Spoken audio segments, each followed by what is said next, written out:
अनाद्यानन्तरूपां त्वां जननीं सर्वदेहिनां श्रीविष्णुरूपिणीं वन्दे महालक्ष्मीं परेश्वरीं। नामजात्यादिरूपेण स्थितां त्वां परमेश्वरीं श्रीविष्णुरूपिणीं वन्दे महालक्ष्मीं परेश्वरीं। व्यक्ताव्यक्तस्वरूपेण कृत्स्नं व्याव्यन्यवस्थितं श्रीविष्णुरूपिणीं वन्दे महालक्ष्मीं परेश्वरीं। भक्तानन्दप्रदां पूर्णां पूर्णकामकरीं परां श्रीविष्णुरूपिणीं वन्दे महालक्ष्मीं परेश्वरीं। अन्तर्याम्यात्मना विश्वमापूर्वहृदि संस्थितां श्रीविष्णुरूपिणीं वन्दे महालक्ष्मीं परेश्वरीं। सर्पदैत्यविनाशार्थं लक्ष्मीरूपां व्यवस्थितां श्रीविष्णुरूपिणीं वन्दे महालक्ष्मीं परेश्वरीं। भुक्तिं मुक्तिं च दातुं वै संस्थितां करवीरके श्रीविष्णुरूपिणीं वन्दे महालक्ष्मीं परेश्वरीं। सर्वाभयप्रदां देवीं सर्वसंशयनाशिनीं श्रीविष्णुरूपिणीं वन्दे महालक्ष्मीं परेश्वरीं। महालक्ष्मीं परेश्वरीं।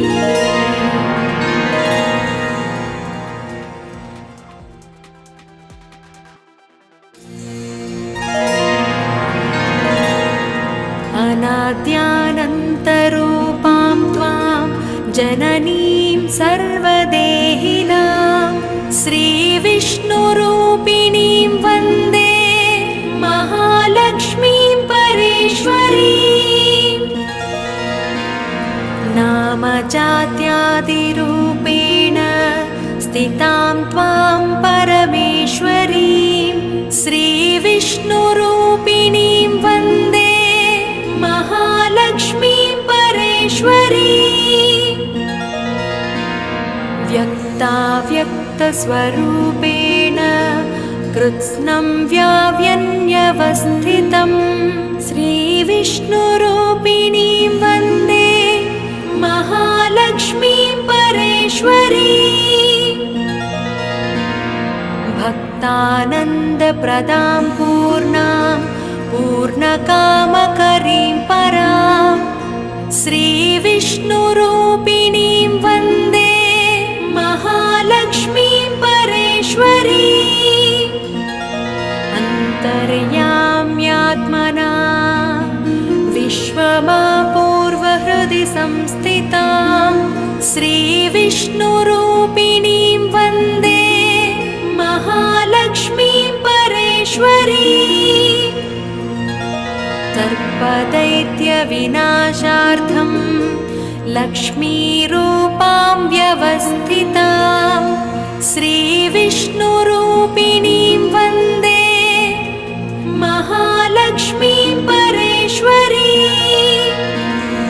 भुक्तिं मुक्तिं च दातुं वै संस्थितां करवीरके श्रीविष्णुरूपिणीं वन्दे महालक्ष्मीं परेश्वरीं। सर्वाभयप्रदां देवीं सर्वसंशयनाशिनीं श्रीविष्णुरूपिणीं वन्दे महालक्ष्मीं परेश्वरीं। महालक्ष्मीं परेश्वरीं।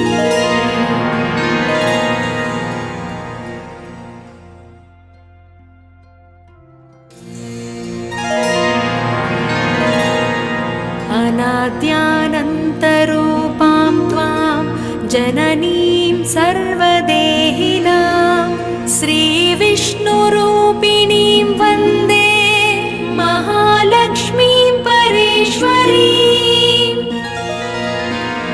नामजात्यादिरूपेण स्थितां त्वां परमेश्वरीं श्रीविष्णुरूपिणीं वन्दे महालक्ष्मीं परेश्वरीम्।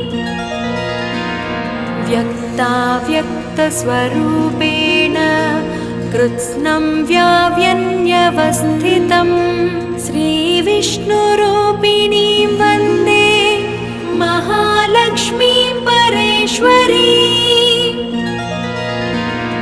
भक्तानन्दप्रदां पूर्णां पूर्णकामकरीं परां श्रीविष्णुरूपिणीं वन्दे महालक्ष्मीं परेश्वरीम्। अन्तर्याम्यात्मना विश्वमापूर्वहृदि संस्थितां श्रीविष्णुरूपिणीं वन्दे महालक्ष्मीं परेश्वरीम्। सर्पदैत्यविनाशार्थं लक्ष्मीरूपां व्यवस्थितां श्रीविष्णुरूपिणीं वन्दे महालक्ष्मीं परेश्वरीम्। भुक्तिं मुक्तिं च दातुं वै संस्थितां करवीरके श्रीविष्णुरूपिणीं वन्दे महालक्ष्मीं परेश्वरीम्। सर्वाभयप्रदां देवीं सर्वसंशयनाशिनीं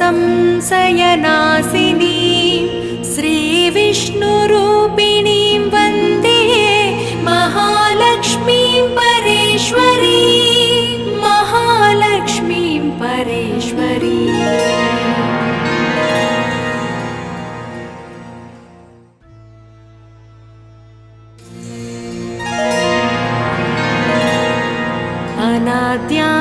अनाद्यानन्तरूपां त्वां जननीं सर्वदेहिनां श्रीविष्णुरूपिणीं वन्दे महालक्ष्मीं परेश्वरीम्। नामजात्यादिरूपेण स्थितां त्वां परमेश्वरीं श्रीविष्णुरूपिणीं वन्दे महालक्ष्मीं परेश्वरीम्। व्यक्ताव्यक्तस्वरूपेण कृत्स्नं व्याव्यन्यवस्थितं श्रीविष्णुरूपिणीं वन्दे महालक्ष्मीं परेश्वरीम्। भक्तानन्दप्रदां पूर्णां पूर्णकामकरीं परां श्रीविष्णुरूपिणीं वन्दे महालक्ष्मीं परेश्वरीम्। अन्तर्याम्यात्मना विश्वमापूर्वहृदि संस्थितां श्रीविष्णुरूपिणीं वन्दे महालक्ष्मीं परेश्वरीम्। सर्पदैत्यविनाशार्थं लक्ष्मीरूपां व्यवस्थितां श्रीविष्णुरूपिणीं वन्दे महालक्ष्मीं परेश्वरीम्। भुक्तिं मुक्तिं च दातुं वै संस्थितां करवीरके श्रीविष्णुरूपिणीं वन्दे महालक्ष्मीं परेश्वरीम्। सर्वाभयप्रदां देवीं सर्वसंशयनाशिनीं श्रीविष्णुरूपिणीं वन्दे महालक्ष्मीं परेश्वरीम्। महालक्ष्मीं परेश्वरीम्।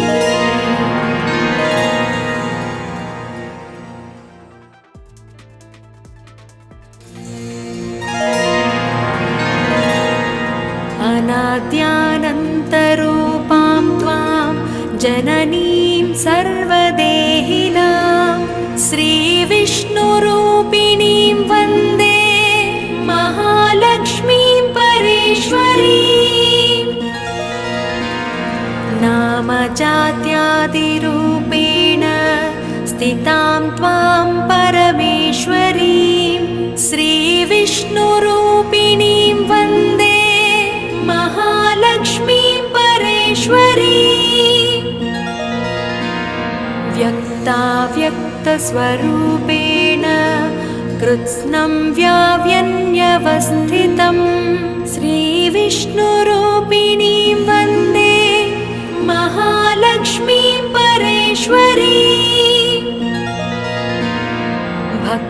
भक्तानन्दप्रदां पूर्णां पूर्णकामकरीं परां श्रीविष्णुरूपिणीं वन्दे महालक्ष्मीं परेश्वरीं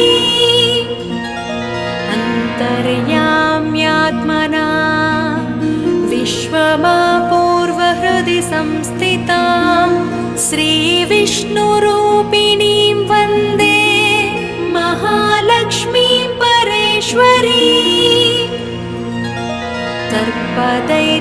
सर्पदैत्यविनाशार्थं लक्ष्मीरूपां व्यवस्थितां श्रीविष्णुरूपिणीं वन्दे महालक्ष्मीं परेश्वरीं भुक्तिं मुक्तिं च दातुं वै संस्थितां करवीरके श्रीविष्णुरूपिणीं वन्दे महालक्ष्मीं परेश्वरीं सर्वाभयप्रदां देवीं सर्वसंशयनाशिनीं श्रीविष्णुरूपिणीं वन्दे महालक्ष्मीं परेश्वरीं महालक्ष्मीं परेश्वरीं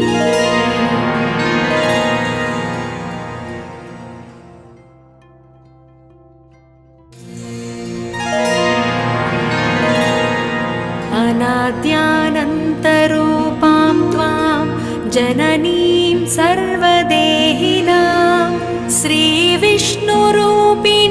वन्दे महालक्ष्मीं परेश्वरीं नामजात्यादिरूपेण स्थितां त्वां परमेश्वरीं श्रीविष्णुरूपिणीं वन्दे महालक्ष्मीं परेश्वरीं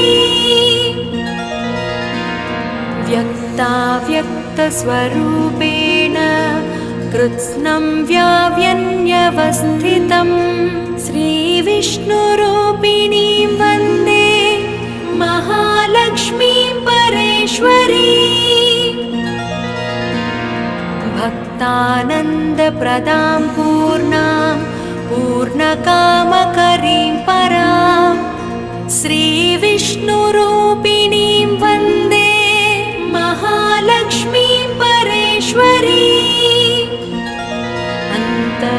अन्तर्याम्यात्मना विश्वमापूर्वहृदि संस्थितां श्रीविष्णुरूपिणीं वन्दे महालक्ष्मीं परेश्वरीं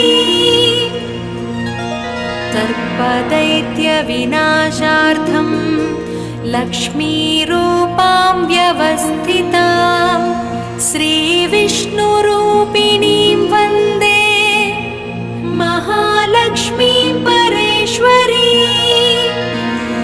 भुक्तिं मुक्तिं च दातुं वै संस्थितां करवीरके श्रीविष्णुरूपिणीं वन्दे महालक्ष्मीं परेश्वरीं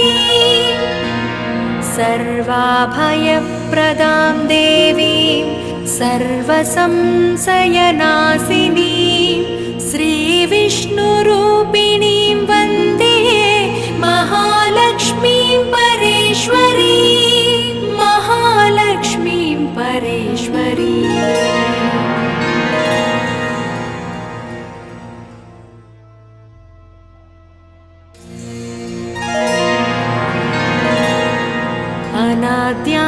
अनाद्यानन्तरूपां त्वां जननीं सर्वदेहिनां श्रीविष्णुरूपिणीं वन्दे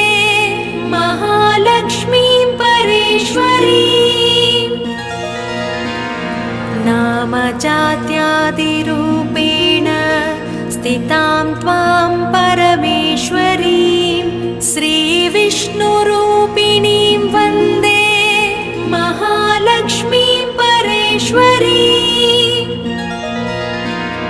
व्यक्ताव्यक्तस्वरूपेण कृत्स्नं व्याव्यन्यवस्थितं श्रीविष्णुरूपिणीं वन्दे महालक्ष्मीं परेश्वरीं भक्तानन्दप्रदां पूर्णां पूर्णकामकरीं परां श्रीविष्णुरूपिणीं वन्दे महालक्ष्मीं परेश्वरीं अन्तर्याम्यात्मना विश्वमापूर्वहृदि संस्थितां श्रीविष्णुरूपिणीं वन्दे महालक्ष्मीं परेश्वरीं सर्पदैत्यविनाशार्थं लक्ष्मीरूपां व्यवस्थितां श्रीविष्णुरूपिणीं वन्दे महालक्ष्मीं परेश्वरीं भुक्तिं मुक्तिं च दातुं वै संस्थितां करवीरके श्रीविष्णुरूपिणीं वन्दे महालक्ष्मीं परेश्वरीं सर्वाभयप्रदां देवीं सर्वसंशयनाशिनीं श्रीविष्णुरूपिणीं वन्दे महालक्ष्मीं परेश्वरीं महालक्ष्मीं परेश्वरीं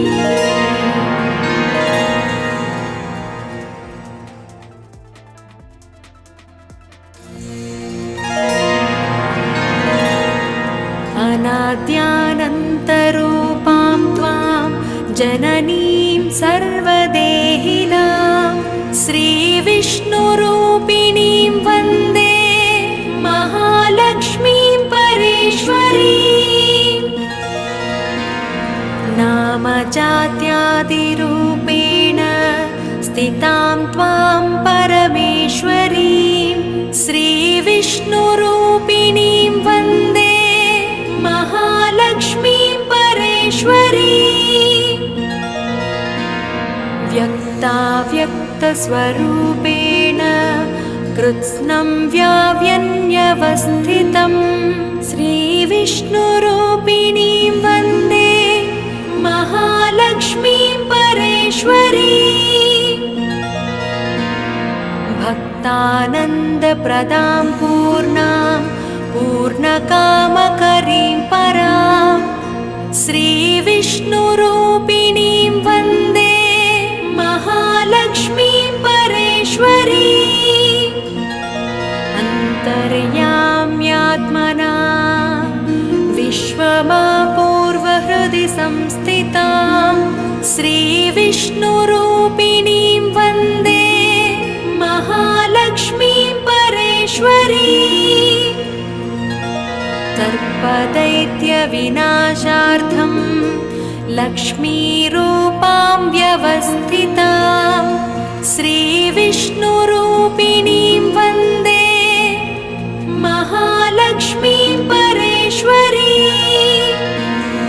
भुक्तिं मुक्तिं च दातुं वै संस्थितां करवीरके श्रीविष्णुरूपिणीं वन्दे महालक्ष्मीं परेश्वरीं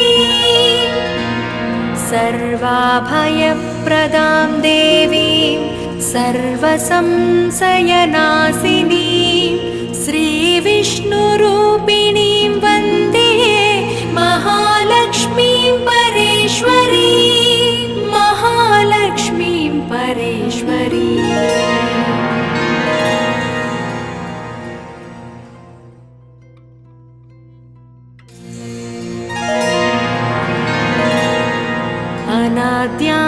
अनाद्यानन्तरूपां त्वां जननीं सर्वदेहिनां श्रीविष्णुरूपिणीं वन्दे महालक्ष्मीं परेश्वरीं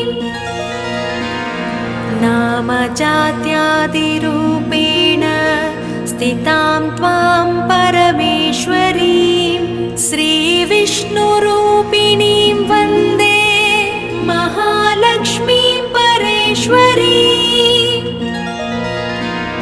व्यक्ताव्यक्तस्वरूपेण कृत्स्नं व्याव्यन्यवस्थितं श्रीविष्णुरूपिणीं वन्दे महालक्ष्मीं परेश्वरीं भक्तानन्दप्रदां पूर्णां पूर्णकामकरीं परां श्रीविष्णुरूपिणीं वन्दे महालक्ष्मीं परेश्वरीं अन्तर्याम्यात्मना विश्वमापूर्वहृदि संस्थितां श्रीविष्णुरूपिणीं वन्दे महालक्ष्मीं परेश्वरीं सर्पदैत्यविनाशार्थं लक्ष्मीरूपां व्यवस्थितां श्रीविष्णुरूपिणीं वन्दे महालक्ष्मीं परेश्वरीं भुक्तिं मुक्तिं च दातुं वै संस्थितां करवीरके श्रीविष्णुरूपिणीं वन्दे महालक्ष्मीं परेश्वरीं सर्वाभयप्रदां देवीं सर्वसंशयनाशिनीं श्रीविष्णुरूपिणीं वन्दे महालक्ष्मीं परेश्वरीं महालक्ष्मीं परेश्वरीं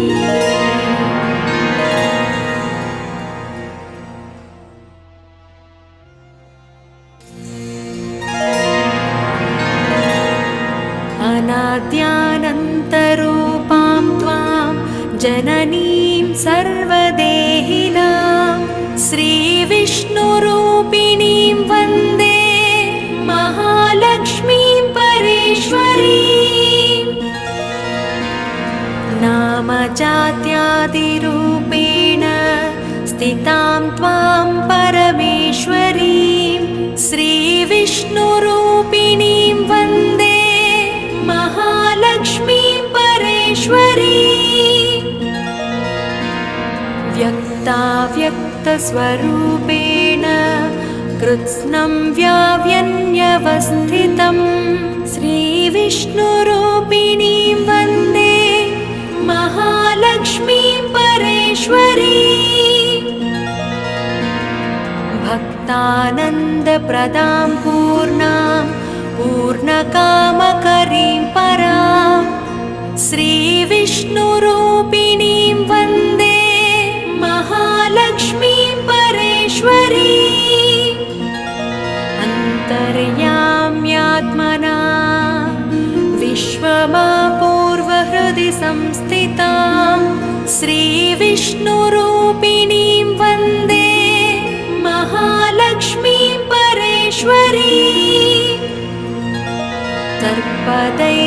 सर्पदैत्यविनाशार्थं लक्ष्मीरूपां व्यवस्थितां श्रीविष्णुरूपिणीं वन्दे महालक्ष्मीं परेश्वरीं भुक्तिं मुक्तिं च दातुं वै संस्थितां करवीरके श्रीविष्णुरूपिणीं वन्दे महालक्ष्मीं परेश्वरीं सर्वाभयप्रदां देवीं सर्वसंशयनाशिनीं श्रीविष्णुरूपिणीं वन्दे महालक्ष्मीं परेश्वरीं महालक्ष्मीं परेश्वरीं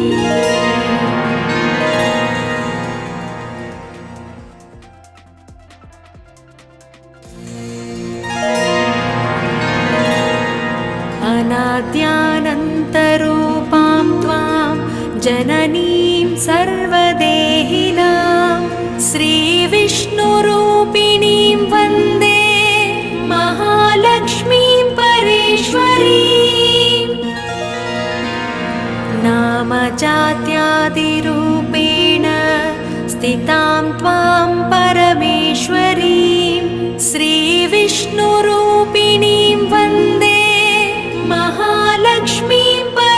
परेश्वरी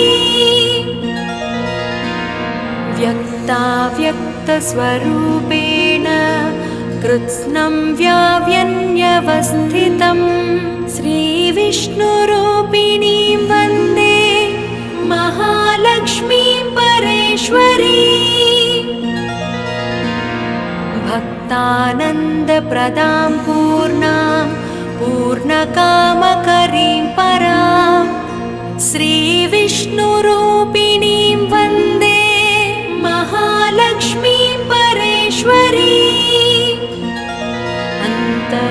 अन्तर्याम्यात्मना विश्वमापूर्वहृदि संस्थितां श्रीविष्णुरूपिणीं वन्दे महालक्ष्मीं परेश्वरी सर्पदैत्यविनाशार्थं लक्ष्मीरूपां व्यवस्थितां श्रीविष्णुरूपिणीं वन्दे महालक्ष्मीं परेश्वरी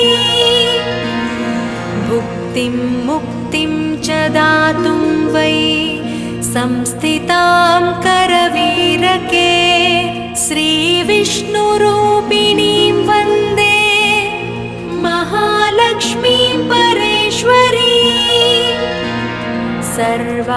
सर्वाभयप्रदां देवीं सर्वसंशयनाशिनीं श्रीविष्णुरूपिणीं वन्दे महालक्ष्मीं परेश्वरी महालक्ष्मीं परेश्वरी